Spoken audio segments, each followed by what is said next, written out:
तो हेलो दोस्तों, Rahul Singh only study की इस लेटेस्ट लाइव स्ट्रीम में आपका स्वागत है। तो दोस्तों, आज हम बात करने वाले हैं 12th फिजिक्स। अगला टॉपिक आपका रहेगा रिडबर्ग सूत्र। बहुत ही इंपॉर्टेंट है और लाजवाब कॉन्सेप्ट है। दिल खोलकर पढ़ेंगे और दिमाग गुर्दे फेफड़े में स्कैन कर लेना, जहाँ चाहे जहाँ पर स्कैन कर लेना। बहुत ही इंपॉर्टेंट है और लाजवाब आपका टॉपिक है। तो फुल कंसंट्रेट के साथ एक जगह पर बैठ जाइए। मेरी बारी है आपके दिमाग में स्कैन कराना। तो मैं एक एक कॉन्सेप्ट को, एक एक डेरिवेशन के कॉन्सेप्ट को मैं आपके दिमाग में स्कैन करा कर दूंगा। ये मेरी 100% गारंटी है। तो मैं बिना टाइम बर्बाद किए इस क्लास को चालू करता हूँ और आप भी एक जगह पर बैठ जाइए 20 से 25 मिनट के लिए। तो मैं चालू कर रहा हूँ अपनी क्लास को। तो देखो, रिडबर्ग सूत्र क्या होता है। रिडबर्ग सूत्र को समझने के लिए इसकी एक बेसिक सी लैंग्वेज है, उसको समझते हैं। ओके, देखते जाइए। तो देखो, ये आपका क्या है, एक फर्स्ट ऊर्जा स्तर है और ये आपका क्या है, सेकंड ऊर्जा स्तर है। ओके, फर्स्ट ऊर्जा स्तर है ये और ये आपका क्या है, सेकंड ऊर्जा स्तर है। मैंने इसको नाम दे दिया ऊर्जा स्तर E2 और मैंने इसको नाम दे दिया ऊर्जा स्तर E1। जब इलेक्ट्रॉन उच्च ऊर्जा स्तर से निम्न ऊर्जा स्तर की ओर संक्रमित होता है तो उन ऊर्जाओं में जो फर्क होता है, जो अंतर होता है, वहां पर एक फोटोन उत्सर्जित होता है। बी आवृत्ति का एक फोटोन उत्सर्जित होता है और दोनों ऊर्जाओं का डिफरेंस ही क्या कहलाता है, रिडबर्ग सूत्र में जो दोनों ऊर्जाओं का डिफरेंस होता है वही कहलाता है इलेक्ट्रॉन का संक्रमण। यानी इलेक्ट्रॉन एक ऊर्जा स्तर से दूसरी ऊर्जा स्तर की तरफ कैसे जाता है। तो इलेक्ट्रॉन उच्च ऊर्जा स्तर से निम्न ऊर्जा स्तर की ओर संक्रमित होता है। इलेक्ट्रॉन यहाँ से संक्रमित होता है और यहाँ की ओर जाता है। ठीक है, बी आवृत्ति का फोटोन उत्सर्जित करता है, यहाँ पर करता है बी आवृत्ति का फोटोन उत्सर्जित। और दोनों ऊर्जाओं का अंतर कितना आता है, E2 minus E1। E2 minus E1 बराबर में क्या आता है, एच न्यू। ये आपका एच न्यू कहाँ से आया, इलेक्ट्रिक फोटो इलेक्ट्रिक इफेक्ट में आपके लिए पढ़ाऊंगा कि ये एच न्यू कहाँ से आया। वैसे इसका फॉर्मूला होता है E बराबर में इसके कांस्टेंट होता है आवृत्ति के, यानी ऊर्जा कांस्टेंट होती है हमेशा आवृत्ति के। यदि ये कांस्टेंट का एक सिंबल हटता है, मतलब कांस्टेंट का चिन्ह हटता है, तो यहाँ पर एक कांस्टेंट आता है क्या, एच। ठीक है, यहाँ पर कांस्टेंट वैल्यू आती है आपकी एच न्यू। ये यहाँ से आया था एच। एच की वैल्यू होती है 6.626 इंटू 10⁻⁻34 यानी 34। और ऊर्जा का मात्रक हमेशा क्या होता है, जूल होता है। हमेशा क्या होता है, जूल होता है ऊर्जा का मात्रक। ओके, अब मैं इसको समझाने के लिए इस डायग्राम को एक बार रफ करता हूं और दोबारा से मैं मतलब डेरिवेशन को चालू करता हूं। अब मेरे मतलब स्क्रीन के सामने एक बार देख लीजिए और मैं एक बार दोबारा से इसकी लैंग्वेज को रिवीजन करा रहा हूं। तो देखो, जब इलेक्ट्रॉन उच्च ऊर्जा स्तर से निम्न ऊर्जा स्तर की ओर संक्रमित होता है तो बी आवृत्ति का फोटोन उत्सर्जित होता है, जिसे हम क्या कहते हैं, इलेक्ट्रॉन का संक्रमण। यानी E2 माइनस E1 बराबर में एच न्यू। ठीक है, अब मैं यहाँ से चालू कर रहा हूँ अपने डेरिवेशन को। ठीक है, बहुत ही इंपॉर्टेंट और लाजवाब कॉन्सेप्ट है। ठीक है, यहाँ तक क्लियर। अब देखो, मैं इसकी सबसे पहले एक बार लैंग्वेज लिख लेता हूँ। ओके, ठीक है, लैंग्वेज लिखते हैं सबसे पहले। तो अब देखो यहाँ से आगे क्या होता है, इलेक्ट्रॉन उच्च ऊर्जा स्तर से निम्न ऊर्जा स्तर की ओर संक्रमित होता है तो बी आवृत्ति का क्या करता है, फोटोन उत्सर्जित करता है। यही मैंने डेफिनेशन में लिखा हुआ है। देखो, इलेक्ट्रॉन यहाँ से यहाँ उत्सर्जित हो रहा है। ठीक है, देखो, जब इलेक्ट्रॉन उच्च ऊर्जा स्तर से निम्न ऊर्जा स्तर की ओर संक्रमित होता है तो बी आवृत्ति का फोटोन उत्सर्जित होता है। ये सिंबल है आपका, इसे कहते हैं हम आवृत्ति। आवृत्ति का फॉर्मूला होता है, मतलब E बराबर में एच न्यू। एच म्यू कहते हैं इसे, आवृत्ति कहते हैं। आवृत्ति इस प्रकार से इसका फॉर्मूला होता है, E बराबर में एच म्यू। ये होता है इसका फॉर्मूला, जो कि हमें फोटो इलेक्ट्रिक इफेक्ट चैप्टर में पढ़ना होगा।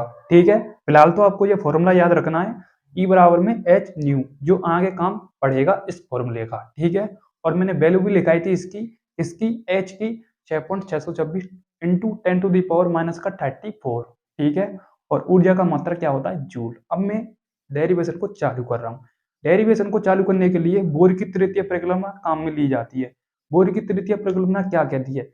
यही कहती है कि जब इलेक्ट्रॉन उच्च ऊर्जा स्तर से निम्न ऊर्जा स्तर की ओर संक्रमित होता है तो ऊर्जा में परिवर्तन क्या है, यानी उच्च ऊर्जा स्तर से निम्न ऊर्जा स्तर की ओर संक्रमित होता है तो ऊर्जा में परिवर्तन कितना होता है? और ऊर्जा में परिवर्तन होता है डेल ई। डेल का सिंबल होता है परिवर्तन, यानी डेल हमेशा परिवर्तन को ही रिप्रेजेंट करता है, बोले तो दर्शाता है। ठीक है, तो इन ऊर्जा में परिवर्तन कितना है? Del E. ठीक है, अब मैं यूज कर रहा हूं बोर की तृतीय परिकल्पना को, देखते जाइए।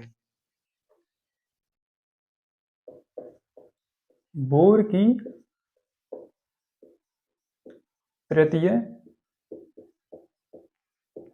परिकल्पना से, बोर की तृतीय परिकल्पना से तो डेल ई बराबर में E2 माइनस E1। मैंने इसको नाम दे दिया समीकरण नंबर फर्स्ट। अब हमें ऊर्जा स्तर के लिए ज्ञात करना है, फर्स्ट ऊर्जा स्तर के लिए और सेकंड ऊर्जा स्तर के लिए। मैं इसको En2 भी नाम दे सकता हूं, मैं इसको En1 भी नाम दे सकता हूं। ठीक है, यहां तक क्लियर? अब देखते जाइए, पहले ऊर्जा स्तर के लिए निकालना है हमें, तो देखते जाइए। या हम En2 के ऊर्जा स्तर के लिए निकाल सकते हैं सबसे पहले। ठीक है, तो En2 ऊर्जा स्तर के लिए, En2 ऊर्जा स्तर के लिए। अब देखो, मैंने जब इलेक्ट्रॉन की टोटल ऊर्जा निकलवाई थी तो उसकी वैल्यू कितनी आई थी? उसकी वैल्यू आई थी माइनस का 21 पॉइंट कुछ कुछ इंटू में 10⁻19।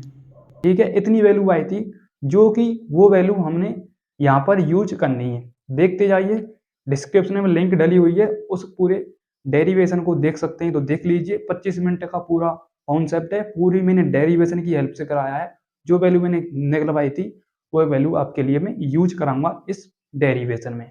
ठीक है, और मैंने डायरेक्ट भी बताया था कि टोटल ऊर्जा स्थितिज ऊर्जा की आधी होती है। ठीक है, ये कॉन्सेप्ट आया था इसका, टोटल ऊर्जा का आया था 1/2 इंटू पोटेंशियल एनर्जी। ठीक है, ये होता है आपका पोटेंशियल एनर्जी, बोले तो गतिज गतिज ऊर्जा स्थितिज ऊर्जा की क्या है? हाफ, यानी आधी है।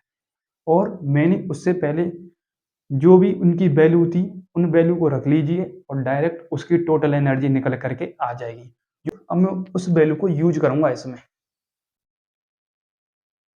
यहां तक क्लियर? यहां तक क्लियर? ये कॉन्सेप्ट क्लियर? यदि इसको हम हल करेंगे तो मैंने आपके लिए पहले बता दिया है, तो हल करेंगे तो माइनस का 21.8 करेक्ट वैल्यू, माइनस का 21.8 इंटू 10⁻⁻19 आएगा। मतलब मेरे से सॉरी, जो मतलब अब शब्द भूल गए थे मेरे से, तो उनको मैं आप वापस लेता हूँ। तो वहां पर 19 है, 17 नहीं है, क्योंकि कंफ्यूज हो जाता है। 17 और 19 पता भी नहीं चलता है। ऐसे ही इलेक्ट्रॉन की वैल्यू है, तो 1.6 10⁻19 ऐसे ही उसकी वैल्यू निकल करके आई थी। तो इसकी वैल्यू एग्जैक्ट वैल्यू है माइनस का 21.8 10⁻⁻19, जो कि आई थी Z² और मात्र क्या था? जूल। ठीक है, अब मैं उसी को काम लूंगा यहाँ पर। देखते जाइए, फर्स्ट ऊर्जा स्तर के लिए माइनस का 21.8 10⁻⁻19। अब हमें निकालना है N2 के लिए, तो N2 का होल स्क्वायर, हमें होल स्क्वायर भी करना है अपॉन में, तभी निकलेगा रिडबर्ग सूत्र। ओके, मैं इसको मान लेता हूँ समीकरण नंबर सेकंड। उसके बाद En1 के लिए निकालना है हमें। En1 ऊर्जा स्तर के लिए इक्वल में आएगा आपका 21.8 10⁻⁻⁻n1 का होल स्क्वायर। इसी में मान लेता हूँ समीकरण नंबर थर्ड। अब मैं क्या करूंगा, यहाँ से आगे समीकरण सेकंड और समीकरण फर्स्ट के मान को समीकरण सेकंड और समीकरण फर्स्ट के मान को समीकरण फर्स्ट में रख दूंगा। देखते जाइए, तो देखो E2 या En1 या En2 इसे हम मान सकते हैं, तो मैं इन दोनों के मान को मैं इसमें पुट करूंगा।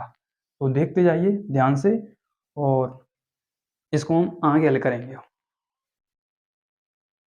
तो देखो, यदि मैं डेल ई को डायरेक्ट ई लिख दूं कोई दिक्कत नहीं। अब E2 की वैल्यू कितनी है आपकी? माइनस का 21.8 10⁻⁻19 अपॉन में n2 का होल स्क्वायर। ठीक है, माइनस का चिन्ह, उसके बाद माइनस का चिन्ह इसका en1 की वैल्यू माइनस का है तो माइनस का 21.8 10⁻⁻19 अपॉन में क्या है n1 का होल स्क्वायर। ये हो गया यहाँ तक करेक्ट आपका डेरिवेशन। अब मैं इसको रफ करूंगा तब इस डेरिवेशन को आगे बढ़ाऊंगा। यदि आपको स्क्रीनशॉट लेना है तो स्क्रीनशॉट ले सकते हैं जल्दी से जल्दी। ठीक है, स्क्रीनशॉट ले लिया होगा आपने। अब देखो यहाँ से आगे क्या होगा।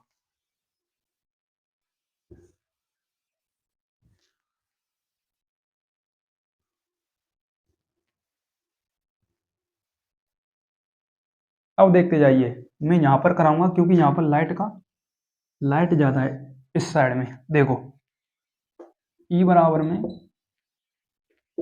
माइनस का 21.8 10⁻⁻19 अपॉन में क्या है n2 का होल स्क्वायर। उसके बाद माइनस माइनस माइनस प्लस हो जाएंगे। उसके बाद आएगा आपका 21.8 10⁻⁻19 अपॉन में क्या है n1 का होल स्क्वायर। अब देखो इस माइनस की वैल्यू को मैं यहाँ पर भेज दूंगा और इस प्लस की वैल्यू को यहाँ पर रख दूंगा। ठीक है, देखो चेंज करेंगे हम। प्लस की वैल्यू को पहले लिखेंगे 21.8 10⁻⁻19 अपॉन में n1 का होल स्क्वायर और माइनस की वैल्यू 21.8 10⁻⁻19 अपॉन में n2 का होल स्क्वायर। ठीक है, अब देखो माइनस बाद में लिख दिया है और प्लस की वैल्यू मैंने पहले लिख दी है। अब मैं कॉमन लूंगा, कॉमन दोनों में सेम है 21.8 10⁻⁻19। देखते जाइए, ई बराबर में 21.8 10⁻⁻19 अपॉन में 1 अपॉन में n1 का होल स्क्वायर माइनस का 1 अपॉन में n2 का होल स्क्वायर। यहाँ तक आपको क्लियर होना चाहिए। देखो मैंने कुछ भी नहीं किया है। बोर की तृतीय परिकल्पना मैंने यूज में लेती है। बोर की तृतीय परिकल्पना क्या कहती है, जब इलेक्ट्रॉन उच्च ऊर्जा स्तर से निम्न ऊर्जा स्तर की ओर संक्रमित होता है तो दोनों ऊर्जाओं का परिवर्तन डेल ई प्राप्त होता है। ठीक है, डेल ई बराबर में E2 माइनस ई, ये मैंने नाम दे दिया समीकरण नंबर फर्स्ट। उसके बाद मुझे क्या निकालना है, समीकरण फर्स्ट के लिए कुछ वैल्यू भी निकालनी है, यानी फर्स्ट ऊर्जा स्तर के लिए और सेकंड ऊर्जा स्तर के लिए। मैंने फर्स्ट ऊर्जा स्तर के लिए निकाला है, यानी nवें ऊर्जा स्तर के लिए। तो nवें ऊर्जा स्तर के लिए मैंने En2 की वैल्यू निकाली है डायरेक्ट। तो En2 की वैल्यू आई आपकी माइनस का 21.8 10⁻⁻19 अपॉन में n2 का होल स्क्वायर। मैंने इसको नाम दे दिया समीकरण नंबर सेकंड। उसके बाद मैंने निकाला है En1 की वैल्यू माइनस का 21.8 10⁻⁻19 अपॉन में n1 का होल स्क्वायर। मैंने इसको नाम दे दिया समीकरण नंबर फर्स्ट। समीकरण फर्स्ट मतलब समीकरण थर्ड, और समीकरण थर्ड और फर्स्ट सेकंड की वैल्यू मैंने फर्स्ट में पुट कर दी है और मैंने कॉमन लिया माइनस, मतलब कॉमन लिया प्लस और माइनस की वैल्यू मतलब चेंज कर दी। उसके बाद कॉमन लिया मेरे 21.8 10⁻⁻19। उसके बाद कोष्टक में आपका क्या बचा 1 अपॉन में n1 का होल स्क्वायर माइनस का 1 अपॉन में n2 का होल स्क्वायर। अब मैं इसको आगे तब हल करूंगा जब ये यहाँ से बोर्ड खाली होगा। ठीक है, अब मैं इसको यहाँ से खाली करूंगा। ठीक है, अब देखते जाइए आगे क्या होगा। मैं इसको रफ कर देता हूँ यहाँ से, वही लिखूंगा जो मैं आपके लिए पहले उस फॉर्मूले को बता चुका हूँ। अब देखो मैंने ऊर्जा का आपके लिए फॉर्मूला पहले लिखाया था h न्यू। E बराबर में होता है आपका h न्यू, इसे कहते हैं हम आवृत्ति।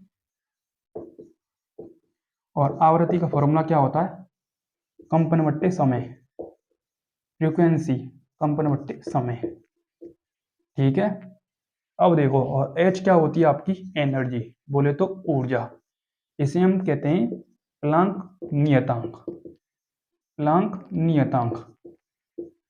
ठीक है, और इसकी वैल्यू कितनी होती है 6.626 10⁻⁻34 और मात्रा क्या होता है जूल।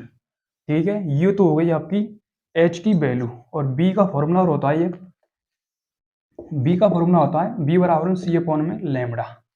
ठीक है, c अपॉन में लैम्बडा कुछ इस प्रकार से होता है लैम्बडा का सिंबल। ठीक है, आपको याद रखना है इस सिंबल को कहते हैं लैम्बडा। और c आपका होता है प्रकाश की निर्वात में चाल।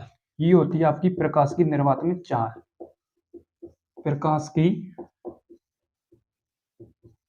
निर्वात में चाल। ठीक है, प्रकाश की निर्वात में चाल। और इसकी वैल्यू होती है 3 गुणा 10 की घात 8। ठीक है, चाल का फॉर्मूला क्या होता है, चाल बराबर है दूरी बट्टे समय, तो मीटर प्रति सेकंड।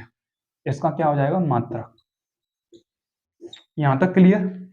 आई होप आपको क्लियर होना चाहिए।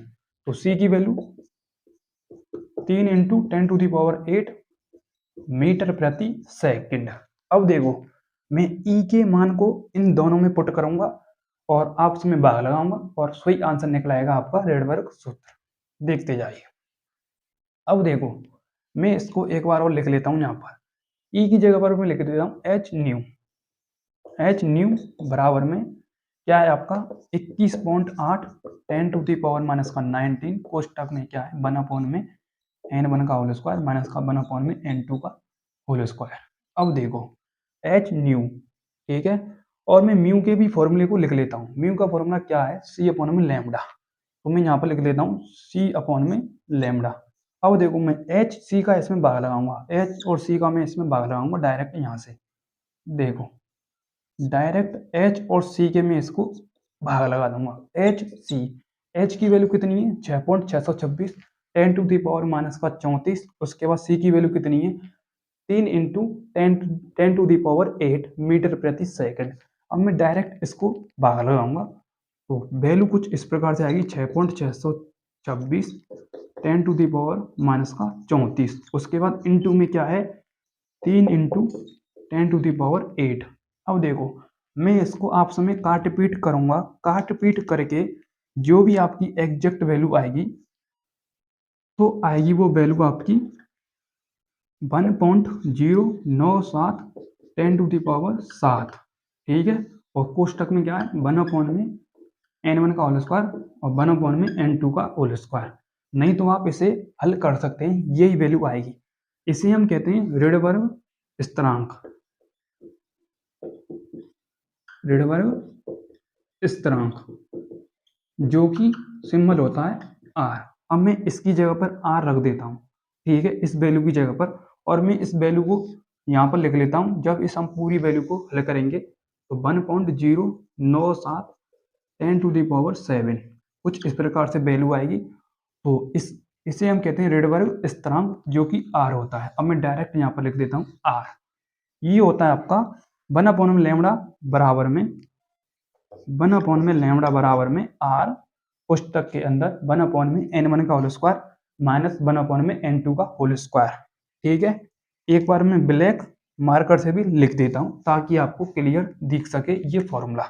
तो देखो, ये होता है 1 लैम्डा आर इंटू 1 n1 का होल स्क्वायर माइनस का 1 n2 का होल स्क्वायर। इसे हम कहते हैं रेडबर्ग सूत्र। ठीक है, और ये यूज होगा आपके लिए अगले टॉपिकों में। तो यहाँ तक होता है आपका टॉपिक क्लियर। ठीक है, कुछ भी नहीं है। मैंने देखो, ई होती है आपकी ऊर्जा, ठीक है, जो कि मैं फोटो इलेक्ट्रिक इफेक्ट में पढ़ाऊंगा। ये फॉर्मूला कहाँ से आया, एच न्यू का। न्यू होता है आपका आवृत्ति, म्यू कैसे थे, म्यू न्यू नहीं म्यू कहते हैं इसे। आवृत्ति, आवृत्ति का फॉर्मूला क्या होता है, कंपन बट्टे समय। ठीक है, उसके बाद मैंने म्यू का फॉर्मूला भी निकाला था सी अपॉन में लैम्डा। सी होता है प्रकाश की निर्वात में चाल 3 इंटू 10⁸ मीटर प्रति सेकंड। उसके बाद एच की वैल्यू 6.626 10⁻⁻34 और मात्रक जूल। ओके, यहां तक क्लियर। अब देखो, मैंने कुछ भी नहीं किया, एच और न्यू, ई की जगह पर मैंने ये पुट कर दिया। डायरेक्ट मैंने आपके लिए बताया कैसे आया। ई की जगह पर जो कि फॉर्मूला में दे रखा है एच न्यू, डायरेक्ट मैंने पुट किया, आंसर आया और काट पीट की डायरेक्ट वैल्यू आई 1.097 10⁻⁷, जो कि होता है आपका रेडबर्ग स्थिरांक। इसे हम कहते हैं, पूरे सूत्र को हम कहते हैं रेडबर्ग सूत्र। तो आई होप आपको ये वीडियो पसंद आई तो कमेंट में कहना कि आपको ये क्लास कैसी इंटरेस्ट लगी या नहीं लगी। तो इसमें कन्फ्यूजन हो जाता है वैल्यू को याद करने में, क्योंकि वैल्यू अपने आप में बहुत ही तब होती हैं। देखो, मेरे से भी कन्फ्यूज हो गया था एक वैल्यू में, जो कि माइनस का 21.8 इंटू 10⁻⁻19 था। ठीक है, तो यहाँ तक क्लियर होता है आपका क्लास। तो वो कमेंट करें। तब तक के लिए हम मिलते हैं नेक्स्ट क्लास के साथ। Thank you so much, love you all, जय हिंद, जय भारत, थैंक यू।